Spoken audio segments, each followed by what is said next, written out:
Hello class, आज हम आपको लेसन नंबर 3 परमाणु की संरचना के बारे में बताएंगे। उसमें सबसे पहले आता है पदार्थ। पदार्थ क्या होता है, किससे बनता है, इसके बारे में चर्चा करेंगे। ऐसी कोई भी चीज जो स्थान घेरती है, जिसमें भार होता है, उसको पदार्थ कहते हैं। जैसे कि ये पेन है, ये भी एक चीज है। ये एक चीज है, इसमें भार है, ये स्थान घेरता है। चौक है, ये भी पदार्थ है। चौक भी एक पदार्थ है। इसको हम लोग जब तोड़ना शुरू करते हैं, जब काटना शुरू करते हैं, तो बहुत छोटे छोटे टुकड़ों में बढ़ जाता है। जैसे ये टुकड़ा बना, फिर ये टुकड़ा बनेगा, छोटा करेंगे और तोड़ते जाएंगे जब, तो बहुत छोटे छोटे टुकड़ों में बन जाएगा। एक कंडीशन ऐसी आएगी कि इसका टूटना बंद हो जाएगा। तो वो जब तोड़ते तोड़ते एक कंडीशन, जब वो कंडीशन आती है कि तोड़ नहीं पाते हैं, तो वो बिना तोड़ने वाली चीज बहुत छोटी हो जाएगी, तभी तो नहीं तोड़ पा रहे। वह छोटी सी चीज जिसको हम लोग नहीं तोड़ पा रहे, उसी को हम लोग परमाणु कहते हैं। और वो पदार्थ जो होता है, वो परमाणुओं से ही मिलकर बनते हैं। हमारा समझाने का मतलब ये है कि वो जो चीज बहुत छोटी होती है, जिसको हम लोग तोड़ नहीं पाते, उसके बाद वह नहीं टूट पाती, वह छोटा सा कण, जिसको क्या कहते हैं, परमाणु कहते हैं, उसी से पदार्थ बना हुआ है। ठीक है। इसके बारे में कक्षा 7 वाले चैप्टर में भी हमने बताया है, जिसका वीडियो हमारे चैनल पर पड़ा हुआ है, तो बोलो आप लोग उसको देख सकते हैं। इसका क्या मतलब हुआ? पदार्थ की मूलभूत इकाई परमाणु होता है। कोई भी पदार्थ परमाणु से ही मिलकर बना है। अब ये है तत्व का अणु और यौगिक का अणु। जब हमने पिछले वीडियो में आपको बताया कक्षा 7 वाले में कि जब 2 या 2 से अधिक परमाणु आपस में मिलते हैं तो अणु बनता है, मीन्स मॉलिक्यूल बनता है। अणु को मॉलिक्यूल भी कहते हैं। तो जब समान प्रकार के परमाणु आपस में मिलते हैं, तब तत्व का एक अणु बनता है। जैसे ये H हाइड्रोजन है, ये भी हाइड्रोजन का परमाणु है, ये भी हाइड्रोजन का परमाणु है, तो H2 बन गया।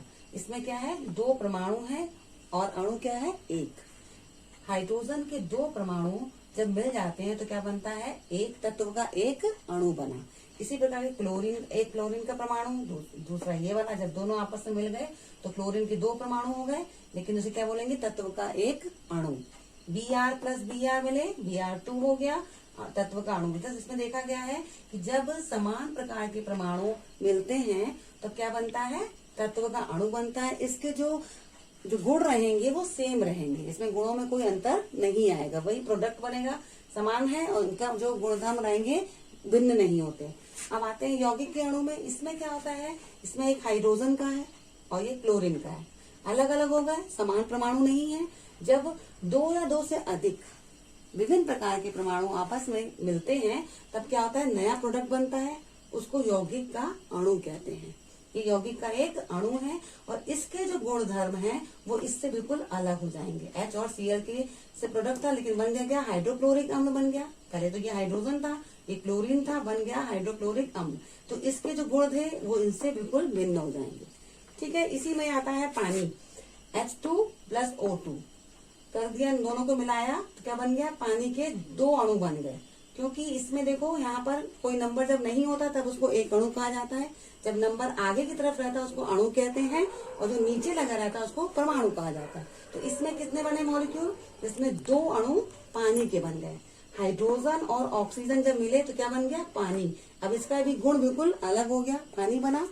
तो कहने का तात्पर्य यह है कि जब एक समान प्रकार का परमाणु आपस में मिलते हैं तो समान ही प्रकार का प्रोडक्ट बनता है, उसके गुण समान होते हैं, लेकिन यौगिक के अणु बनने में उनके गुण अलग हो जाते हैं। ठीक हो गया। अब हम लोग बताएंगे डाल्टन का परमाणु सिद्धांत। महर्षि कणाद और यूनानी दार्शनिकों ने जो भी बताया था कि छोटे छोटे कणों से मिलकर बनता है, परमाणुओं से मिलकर पदार्थ बना है, उन्होंने इसके लिए कोई एक्सपेरिमेंट नहीं करा था। उन्होंने बस केवल बोल दिया। तो कुछ समय तक ये कल्पना में रहा कि हाँ, छोटे छोटे कण होते हैं जिसे परमाणु कहते हैं, उसी से पदार्थ बना है। लेकिन जॉन डाल्टन थे, उन्होंने एक्सपेरिमेंट करके एक परमाणु सिद्धांत बनाया। वो था कि इन्होंने कहा कि पदार्थ या तत्व अनेक छोटे छोटे कणों से मिलकर बना है, जिसको परमाणु कहते हैं। परमाणुओं को तो ना तो नष्ट किया जाता है, ना ही इसको बनाया जा सकता है। परमाणु अभाज्य होते हैं। एक ही तत्व के परमाणु भार और आकार व गुणों में समान होते हैं, किंतु दूसरे तत्व के परमाणुओं से ये अलग होते हैं। परमाणु सरल अनुपात में संयुक्त होते हैं। इन्होंने ये बातें बताई थी। अब आता है नेक्स्ट टॉपिक हमारा, परमाणु का संघटन। के अनुसार क्या था, डाल्टन के अनुसार परमाणु एक अविभाज्य कण था, परंतु अविभाज्य होने की ये धारणा समय के साथ गलत सिद्ध हो गई। 20वीं शताब्दी के प्रारंभ में अनेक वैज्ञानिकों ने इस क्षेत्र में बहुत से काम किए, प्रयोग किए, और उसके बाद उन्होंने ये सिद्ध कर दिया कि परमाणु जो होता है वो विभाजित किया जा सकता है। इसकी एक निश्चित संरचना होती है जिसमें कई प्रकार के कण पाए जाते हैं। तो परमाणु में जो जो कण पाए जाते हैं, जो परमाणु जिससे सब पदार्थ बने होते हैं, उसमें कौन कौन से कण होते हैं उसके बारे में बताएंगे। मुख्य रूप से ये 3 मूल कण होते हैं, इलेक्ट्रॉन, प्रोटॉन और न्यूट्रॉन। इलेक्ट्रॉन का आविष्कार जे थॉमसन ने किया था। इस पे ऋण आवेश होता है, इसको ऐसे शो करते हैं, ई के साथ ऋण का निशान लगाते हैं, क्योंकि यह इस पे जो आवेश होता है वो ऋण आवेश होता है, इसलिए उसको E- लिखते हैं। इसके बारे में जे थॉमसन ने सबसे पहले बताया था। फिर आता है प्रोटॉन, इसको P लिखते हैं और प्लस का निशान लगते हैं, क्योंकि इसमें धनावेश होता है। इसका जो संकेत होता है वो ये होता है, और इसमें धनावेश होता है। इसके बारे में रदरफोर्ड ने बताया था। तीसरा होता है न्यूट्रॉन, इसमें कोई भी आवेश नहीं होता, ये उदासीन होता है। ये वाली बात चैडविक ने बताई थी। ठीक है, तो परमाणु में 3 कण पाए जाते हैं, जो एक इलेक्ट्रॉन होता है जिसमें ऋणावेश होता है, प्रोटॉन में धनावेश होता है, न्यूट्रॉन में कोई आवेश नहीं होता, इसलिए इसको उदासीन कहते हैं। परमाणु इस तरह की रचना होती है, इसके बीच में क्या होता है, नाभिक होता है, जिसको इंग्लिश में न्यूक्लियस कहते हैं। और नाभिक में क्या होता है, प्रोटॉन और न्यूट्रॉन होते हैं।